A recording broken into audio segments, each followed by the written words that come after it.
Hello, hello. Welcome back to Let's Talk NBA with Rick Manarino. It's, as you all know, it's a show I love to do, and I just want to take a moment before we get into sports and the things we enjoy about sports and the comfortable lives that we have here in America for the most part.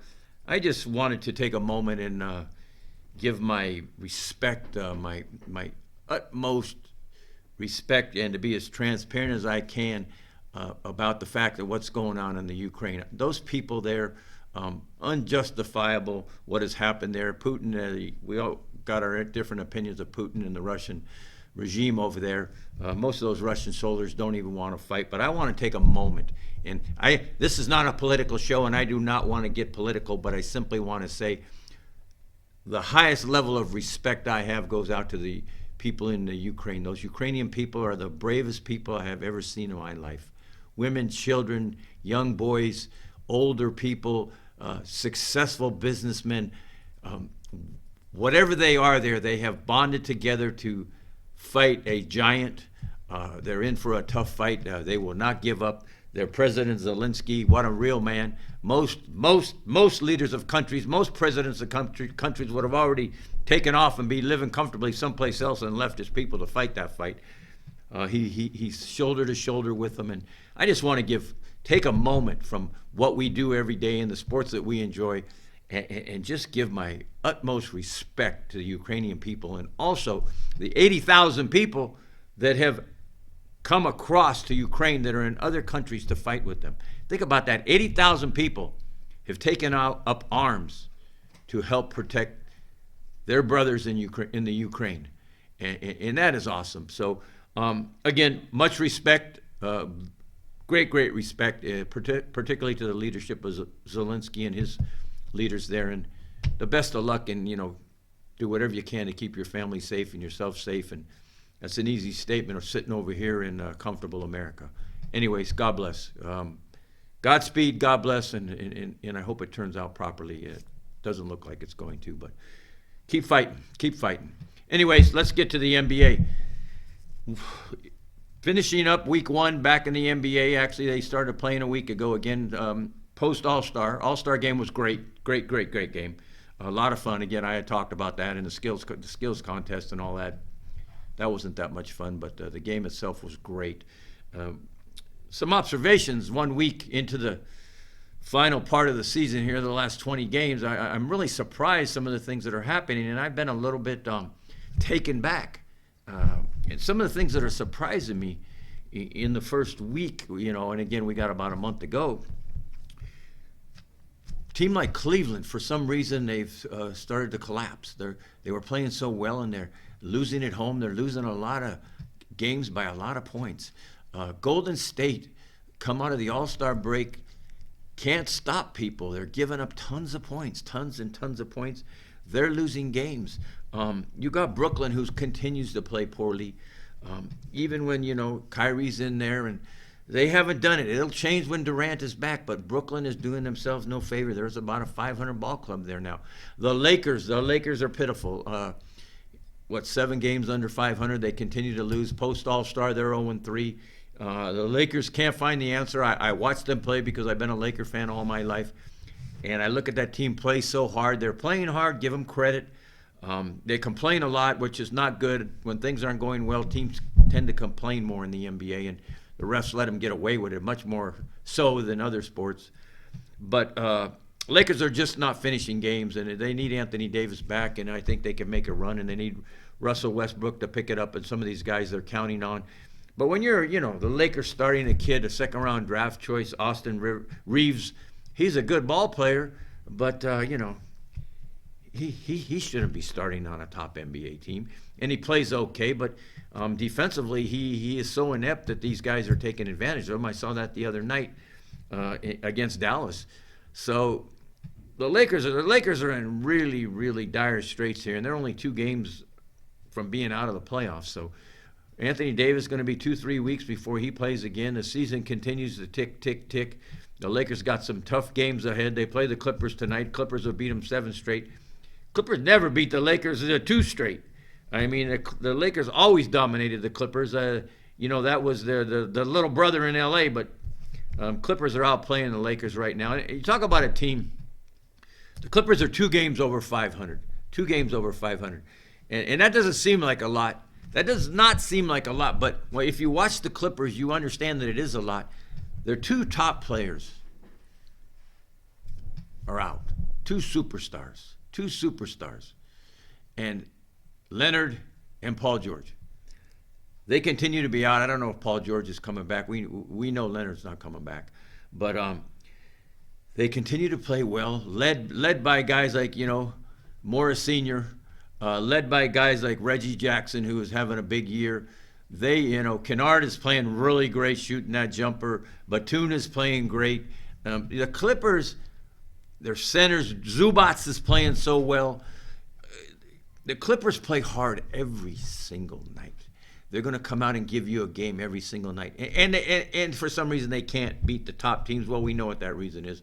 The top teams, against the Clippers, it's going to be tough in the end. And in so many games, if you watch the NBA, you'll find that teams like Houston, who play hard every night, teams like Indiana, teams like Orlando, teams like Detroit that are not the better teams, that are really poor teams, teams like Charlotte, they continue to play hard every night, but it's tough. They end up losing in the end. Let's talk about some of the teams that I am impressed by that continue to do well. Minnesota continues to show up and play well. They put it on the Golden State Warriors pretty good the other night. I saw them put it really good on Memphis. That was a big win for Minnesota. Minnesota's coming together, led by Karl Anthony Towns, just playing well. And the kid Russell that used to play for the Lakers and a couple other teams, he's been playing really well. That Minnesota team continues to get after it. And they were kind of like, a Cleveland. Both of them playing so much better than last year, so much movement, so much improvement. But Cleveland is starting to falter. I can't understand why. Golden State is faltering because I don't know if they're in the doldrums right now. They don't feel they can get the number 1 spot over Phoenix. I don't know what's going on at Golden State, but they were winning without Draymond Green. They were winning without Klay Thompson. They were winning without James Wiseman. Draymond's going to be back soon. Klay takes some breaks now and then, which he deserves because he's still trying to get himself back in NBA shape. I don't understand what's happening with Golden State. I thought this was a prime time for them because, as we all know, Chris Paul is out 6 to 8 weeks with a broken thumb on his shooting hand. And so it's a problem, but Phoenix is doing okay. They're winning games. They're beating the teams they should beat, and they continue to win. But I thought, this is Golden State's time to go and take over that number 1 spot with Chris Paul out. But it's really not happening. Phoenix continues to play well. Now Booker's out in protocol. He's COVID protocol. I don't know how long that guy's going to be out. But again, injuries, COVID, these things really affect the NBA. Phoenix, you got a great player like Booker out. I don't know if he's going to be out 1 week, 2 weeks, 4 or 5 days. I don't know yet. But I know he didn't play last night, and Phoenix put a hurting on somebody. I think they won by 23 points. Golden State is not winning. I'm surprised. They'll try it again tonight. I hope they get back on track. Steph, though he had that great All-Star game, 16 threes and the MVP, he has not had a great year. He is his three-point shooting is off and down. But, he's still Steph, and he's always going to be better than everybody. The thing that really amazes me is post-All-Star break, and I know you NBA fans that have been following it, is the difference James Harden has made in Philadelphia. Oh, my God. As good as Embiid has played, and he's probably going to be the MVP. Him and Jokic are the, 1 and 2 guys, but I believe John Moran ought to be in there in the MVP talk, and DeMar DeRozan in Chicago, he definitely should be in the talk. But I think those 4 guys are the top 4 for the MVP race. Giannis, Milwaukee continues to struggle in games. They got lucky last night and beat Miami down. 19 seconds by 4 points. They end up winning because of some turnovers by Miami. That was crazy. Miami should never lose that game in Milwaukee last night. And I don't know if any of you saw it, but not much time left in the game, up by 4, and you have the ball. And I think it was 19 seconds, 23 seconds, whatever it was. It wasn't a lot of time. Miami's got the ball up by 4, and they lost by 1 point. They got the ball stolen, then they got a jump ball situation tied up, and then they got a layup. Milwaukee got a layup by Holiday, and they won that game. Milwaukee scored the last 5 points in like 19 seconds. It should never happen in the NBA, but it does. But anyway, Philadelphia, I mean, they're winning by big numbers. Embiid is, as well as he's played, as much life as he has, as much enthusiasm that he has led that team with this year. Embiid has finally grown up and become a lot more mature. He's not talking anymore, talking about he's the best player, and every year he's this, that, and everything, and he ends up getting hurt. This year he has shut his mouth and played basketball, and he has been great. Kudos, Mr. Joel Embiid. You look fantastic. But the addition of James Harden adds a whole new element to that ball club. Harden not only shoots the ball very, very well, as you know, gets into the key very well, gets a lot of free throws, shoots the 3, but he passes well. A lot of people don't look at his passing skills. Well, he's setting up those guys. And I will tell you this, and I had talked about this. I thought that Philadelphia was going to be, last week when I talked about it coming out of All-Star, I said it was going to be Golden State and Philadelphia in the finals. Well, Golden State has let me down in their first week. I think they're going to, come back around and get everybody healthy and be better, but I just don't understand why they're playing such bad defense. They were a good defensive team. They're giving up a lot of points. A lot of points. I don't understand it. They all might be tired off of the All-Star break. Steph may be tired. I don't know what's going on in Golden State, but Philadelphia with Embiid, Harden, Tobias Harris playing so well, that is a really good basketball team. That kid Thibault, they bring in a couple other guys that are really, really playing well. That's a good basketball team. And they got some good supporting players for Harden and Embiid. So Philadelphia, if they can stay healthy and continue on the course they're on, they're going to be tough to beat. The only one that will mess them up is Doc Rivers. He'll find some way to mess this whole thing up like he did with the Clippers. I mean, the Doc, I know he won it in Boston, and everybody proclaimed him one of the best coaches ever, but check out the job he did with the Clippers with a lot of talent. He didn't do a good job. He didn't do a good job his first year in Philly.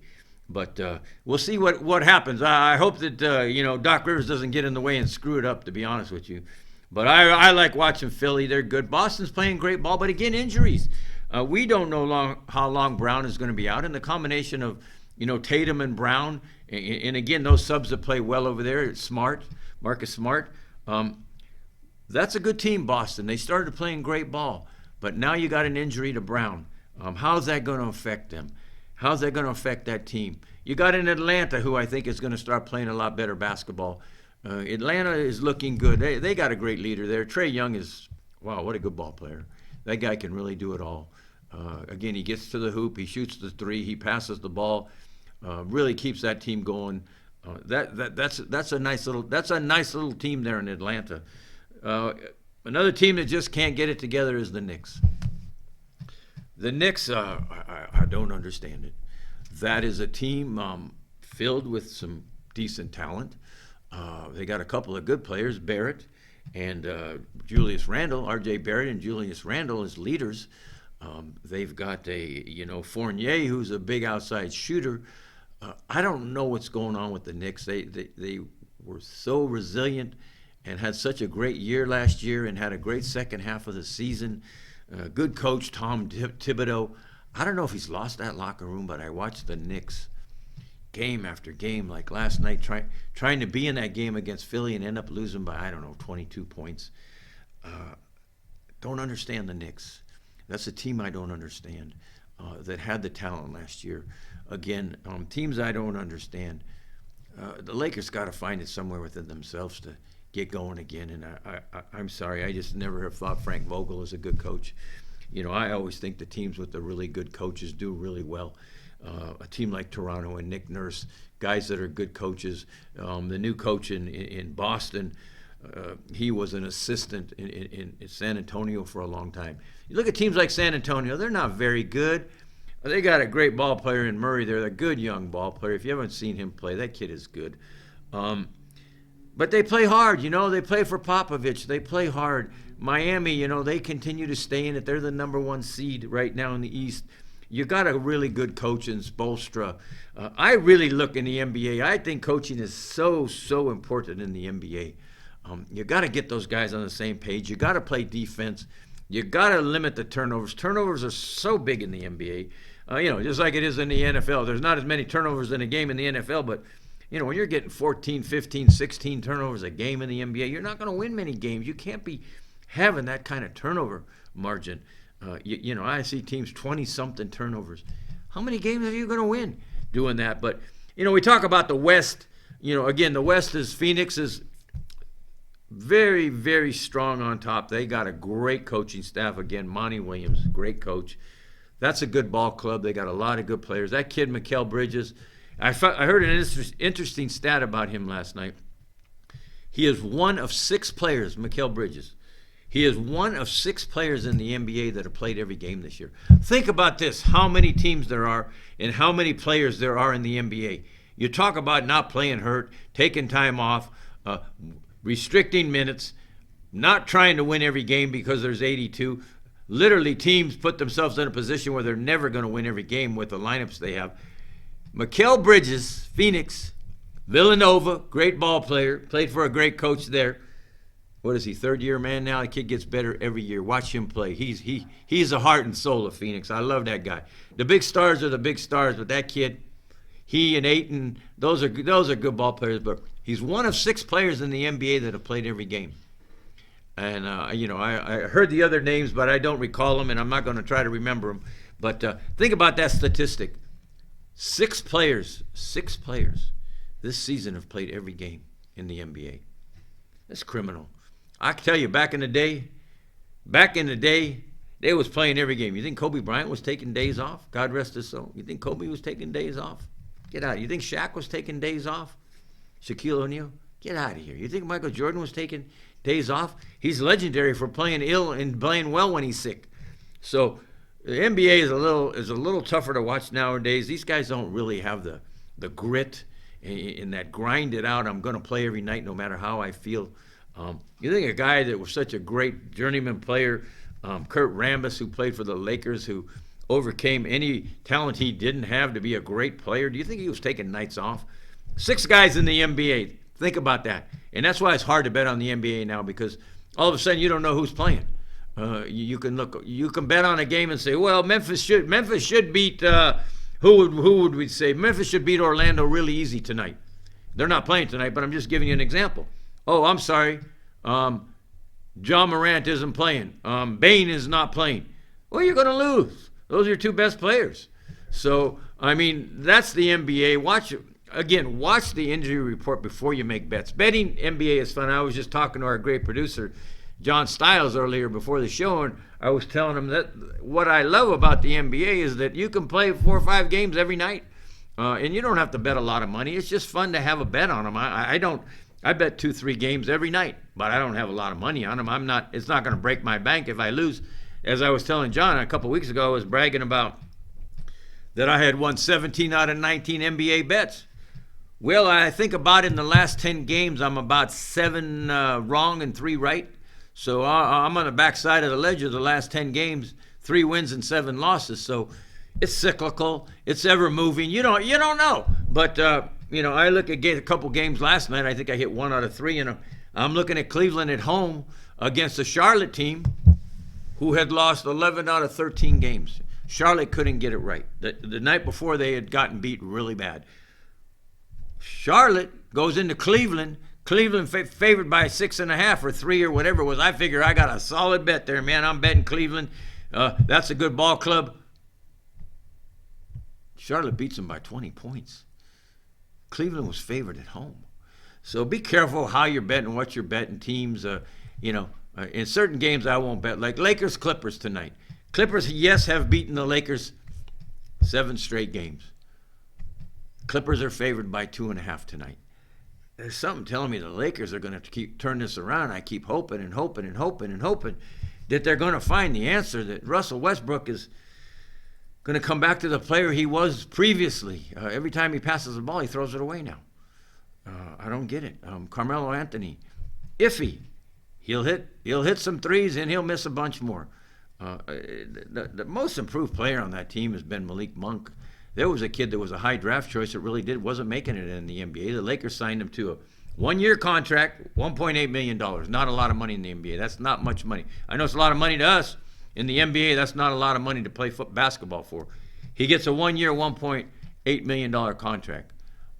Playing great ball. He has been the really, really bright spot on the Laker team this year. That guy has played really good ball and in much respect.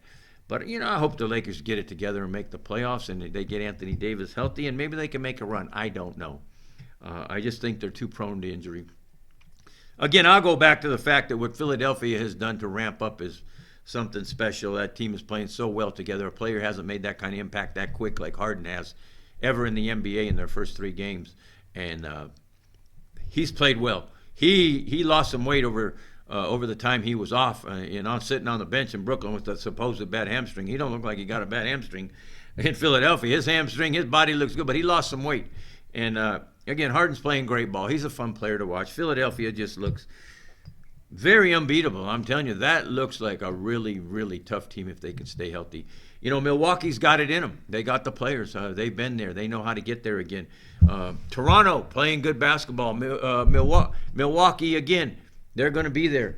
Miami looks good. Chicago, they have the capability. They're a couple players short, but that East is it's a mishmash. I don't know who's going to win it, but I think it's Philadelphia. Brooklyn with Kevin Durant coming back tonight. If you love to watch the games, look for Kevin Durant. He's going to be back. And if you get them on the road, that shot mandate hasn't been lifted in New York yet. So Kyrie only plays away games. Let's see if, I understand that mandate is going to be lifted in New York soon, and he's going to be able to play every game before the playoffs. That's a pretty tough team, particularly if they can get Ben Simmons to come back. Ben's got a bad back now, and because he's training too hard. So, is Brooklyn? Is it going to be different with Durant there? Is he going to have to play too hard? Is he going to get hurt again? I just don't see a good future for Brooklyn this year. I don't think that Simmons is really going to play at an efficient level when he comes back. It's been too long. Let's face it, Kyrie is good. When he plays, I just marvel at that young man. He is a really good basketball player. Of course, Durant is a really good basketball player.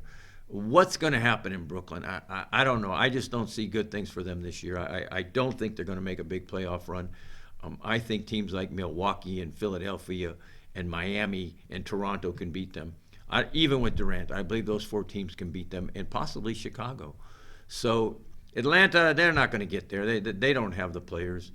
Charlotte's not going to get in this thing, though. They have so much talent. So, we're coming down the stretch. So that's what I think about the East. The West, again, you got some good basketball teams. If I got to talk about the West and I had somebody say to me, who's your sleeper in the West that you think might, if everything lines up properly, who is the team, Rick, that you think has a chance to make it to the NBA Finals? And I would quickly say the Utah Jazz. The Jazz have a good team, and they're pretty solid at every position. The Jazz are a really solid team. Quinn Snyder, I don't know. He appears to be a pretty good coach. I don't really have an opinion on him. I don't count him as one of the best coaches in the NBA because I believe he's had a lot of talent and he hasn't really made it to the big dance. But Utah could be the team this year. Phoenix may falter. Chris Paul out. I don't know what's going to happen there. Injuries happen. Now Booker's out. I don't know how long before he's back. Phoenix may lose a few games here. I tell you what, I wouldn't be betting on Phoenix right now personally unless they're playing a really weak team like they did last night. You look at other teams. Denver, they say Murray's coming back. They say Porter Jr.'s coming back. Porter Jr. supposedly is going to be back very soon, and he's a solid player, but how healthy are these guys? The Joker, what a player, man. He just does it night in and night out on the offensive, the defensive end. He passes well, he shoots well. That guy for his size is just amazing to me. What a wonderful player and a good dude. So Utah may do it. Denver, I can't see him getting there. Lakers, Clippers, they're not going to get there. Utah, very possible. Golden State, very possible. Phoenix, very possible. I think that Phoenix is continuing to go on and do well. I still think that Golden State's going to overtake them. I'm sorry. As bad as Golden State's playing right now, and I mean, I really don't know what's happened to that ball club. To tell you the truth, it's really bothering me. I continue to watch Golden State play poorly. On the defensive end, all of a sudden, I don't get that. So, I'll stick with what, I've been talking about. And I like talking about NBA. And, every week there's not a lot to talk about. This week, since we got back to it, I wanted to give some observations. But, week to week, show to show, we'll have more information. But the main thing is that NBA is so much fun. Continue to bet on it. It's great to be able to play games every night. I just love it. NFL, it's a 17-game week season, and it goes so quickly, and it's upon us, and it's over so quickly, and it's fun. Everybody loves NFL more than anything, but as far as the betting angle goes, to play NBA every night is fun, and I'll continue to do that through the playoffs. The playoffs are really fun, but I'll have more ideas about betting trends. But you gotta watch out for Cleveland right now. They are not playing good ball. You gotta watch out. Golden State is not playing good ball. Some of the teams that didn't have a good first part of the season, their first 3/4 of the season, they're playing a little bit better. A team like Houston plays so hard every night.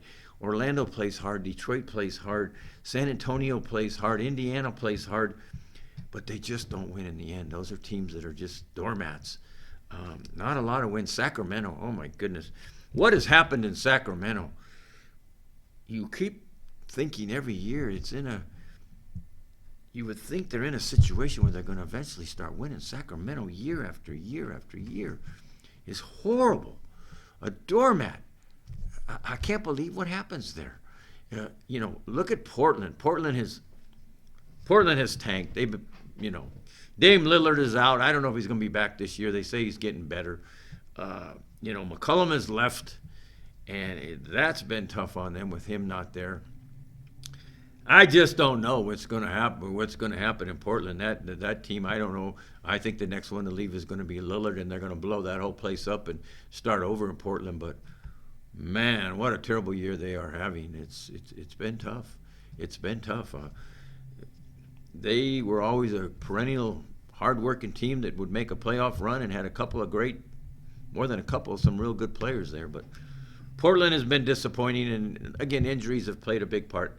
Watch the injury wire before you make bets. Watch, the mandatory rest that coaches want to give players, and I don't get it. We got less than 20 games. Everybody should be playing every night right now and working hard for that, that first 6 spots. Because if you're 7, 8, 9, 10, those playing games, those tough spots to be in. You don't want to be in those spots because anything can happen on any given night. And if you're 7, 8, 9, 10, it's going to be tough to make it in. You got to get in within the top 6 teams in, of course, both divisions. So we'll see what happens. Teams are playing hard. They're jockeying hard. Teams like Miami are trying to stay atop of that East. I can't help but think Philadelphia is going to end up taking over everybody and end up being the top team in the East and be the number 1 seed. Milwaukee playing better.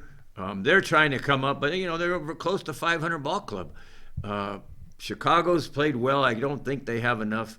Toronto is playing hard. So those top 6 guys in the East are really, really, really good ball clubs. And it would not surprise me if any of them made it to the finals. But I think as we ramp up here for the end of the season that Philadelphia is going to be the one.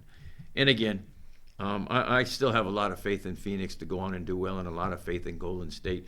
But continue to watch the NBA. Have fun. Watch our show. Get whatever tips you can from me. The biggest tip I can give you is if you're a gambler and you're betting on these games and you're giving points and taking points, keep an eye on injuries. Keep an eye on trends. I always talk about trends in the NBA.